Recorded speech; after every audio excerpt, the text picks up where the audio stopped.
When he was taking oath as the President of Constituent Assembly, the Viceroy of Lord Mountbatten said that, well, we believe that you will be as good or observing those principles which Akbar observed.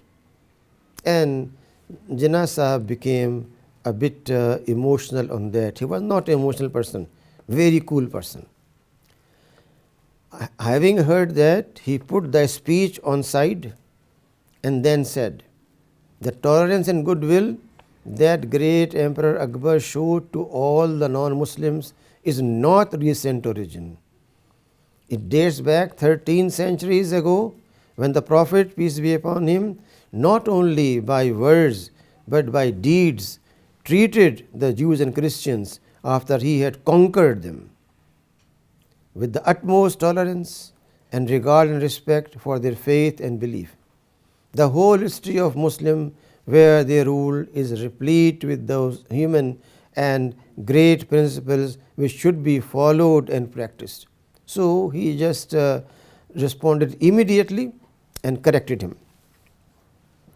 Now, after Pakistan was created and after the so-called 11 August 47 speech which we referred earlier, just after 1 month, October 11, 47, Quaid-e-Azam addresses civil, naval, military, air force officers. The assignment of Pakistan, for which we have been striving for the last 10 years, is by the grace of God an established fact today. But the creation of a state of our own was means to an end, not an end itself. The idea was that we should have a state in which we could live and breathe as free men, and in which we could develop according to our own lights and culture, and where principles of Islamic social justice could find free play. Now here you find the very clear statement that we are going to have Islamic social justice, and he is addressing the Pakistan Army's representatives. Then October 30th, 47, again after that 11th August, do not be overwhelmed by the enormity of the task. There is many an example in history of young nations building themselves up by sheer determination and force of character. You are made of sterling material and are second to none. Why should you also not succeed like your own forefathers? You have only to develop the spirit of the mujahids. Who is using this word mujahid? Some Taliban or some the Abdul Karim Baghdadi? No. This is the Quaid who is saying that you should become mujahids. You are a nation whose history is replete with people of wonderful gifts, character and heroism. Live up to your tradition and add to it another chapter of glory.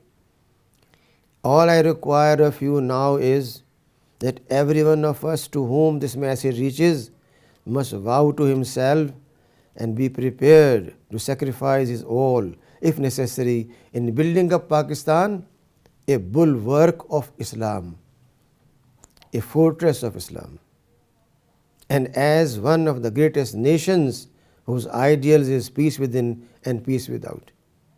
He always emphasizes we are not going to have any aggressive approach. We are very peaceful, but we believe in jihad. This is what he is saying.